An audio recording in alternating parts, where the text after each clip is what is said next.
Welcome back to the DiMera channel.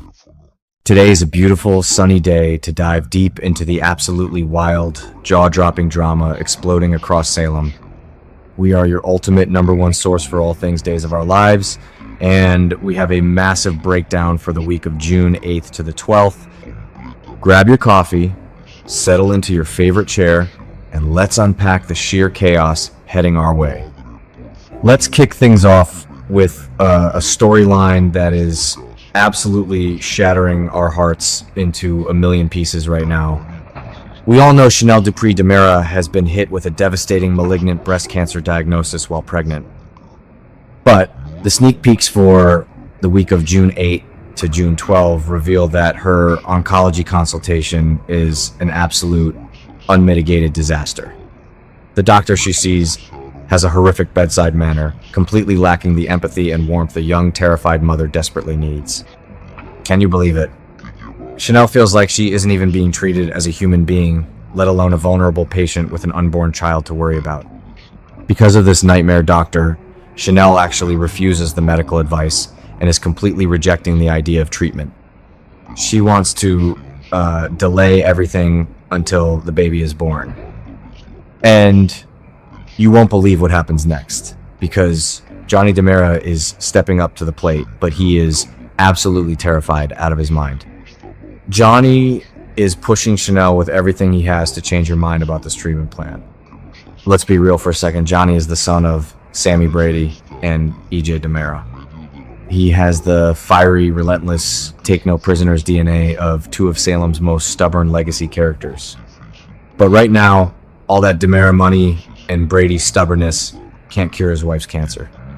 He is completely helpless.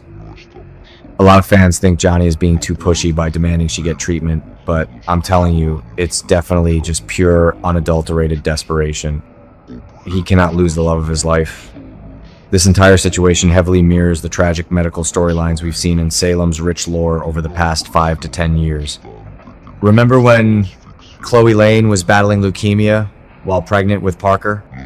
The impossible choice between a mother's life and her unborn baby is a classic soap opera, slow burn, but it never gets any easier to watch. Chanel is Paulina Price's daughter. She is a survivor who has overcome so much trauma. But this psychological warfare is tearing her apart. Johnny was possessed by the devil a few years ago and ruined his first wedding to Chanel, and they fought so incredibly hard to find their way back to each other. Now, facing cancer, Johnny feels like he's battling an invisible monster he can't punch or outsmart. What do you guys think?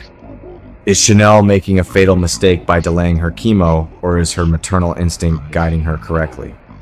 But here's the kicker. While Johnny is fighting for Chanel's future, his father EJ is watching his own scientific miracle turn into an absolute nightmare. Lexie Carver is starting to struggle with some incredibly bizarre, terrifying physical symptoms. The preview reveals that Dr. Wilhelm Rolf is going to examine her directly.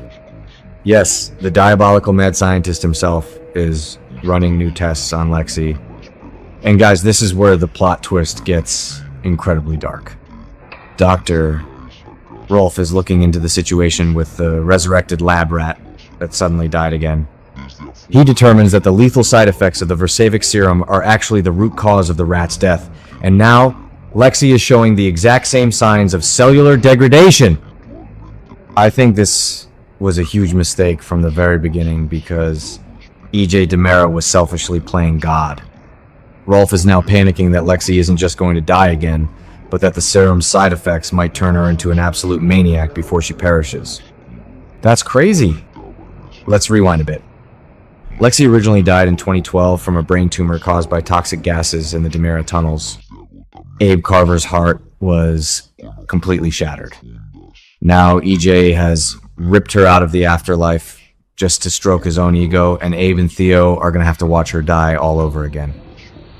I passionately defend the Carver family, and I am ruthlessly critical of EJ for putting them through this psychological torture. EJ claims it was for the family, but it was purely for his own twisted God complex. If Lexie loses her mind and becomes a maniac, she might mirror the erratic, violent behavior of Kristen DiMera, or even Stefano himself. It is a disaster waiting to happen. Now, let's pivot to something that makes me incredibly happy. Because our channel's namesake is finally getting a massive win. Chad DiMera and Belle Black are going on another date, and this time they're hitting up a baseball game. And guess what? They get caught on the stadium's kiss cam. Amazing. Chad, being the absolute perfect gentleman that he is, gives Belle a sweet small peck for the sake of the cheering crowd. But internally, Chad is thinking that Belle deserves a proper hot steamy kiss when they are finally alone. I am absolutely here for this.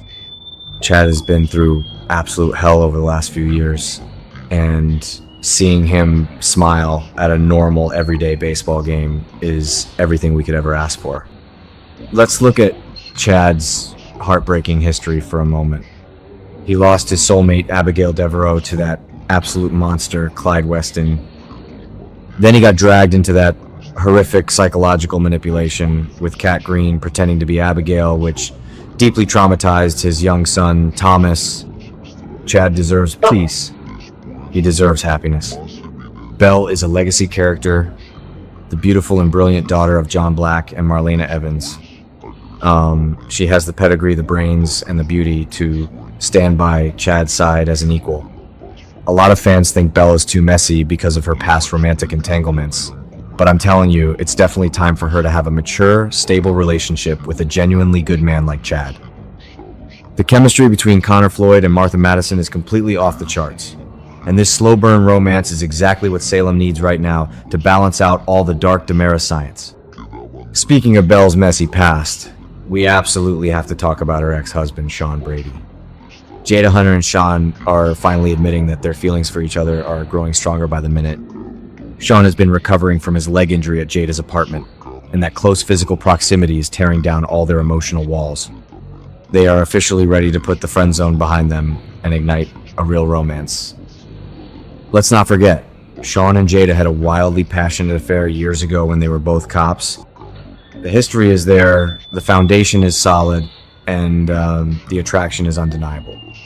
With Belle moving on with Chad, Shawn is completely free to explore this reignited spark with Jada. It's a massive win-win for everyone, especially for us at the Chad DiMera channel, because it means Shawn won't be interfering with Chad's new romance. And finally, we have some massive corporate shakeups happening within the DiMera empire that are going to change the landscape of Salem forever. Theo Carver is weighing a massive, life-altering decision. EJ previously asked Theo to step in as Johnny's chief operating officer to try and appease Tony DiMera and keep the board happy. Initially, Theo backed out of the CEO spot because he was terrified that his mother, Lexie, would be deeply disappointed in him for working at the toxic, cutthroat family company. But here is the massive plot twist. Lexie actually supports Theo. She wants him to be a DiMera executive. She believes that Theo has the strong moral compass required to actually improve the family's dark reputation from the inside out. With Lexie's blessing, it looks like Theo is going to accept the second-in-command job. He is going to team up with Johnny DiMera to build a better, cleaner version of Stefano's legacy. This is a brilliant narrative move by the writers. Johnny is currently drowning in the emotional stress of Chanel's cancer battle, so having his brilliant cousin Theo step up as COO will relieve a massive amount of pressure off his shoulders. These two young men represent the bright future of DiMera Enterprises. They aren't ruthless, backstabbing villains like EJ or Stefano. They have genuine heart and integrity. But can they actually survive the corporate Shark Tank with people like Philip Kiriakis and Kate Roberts constantly plotting against them?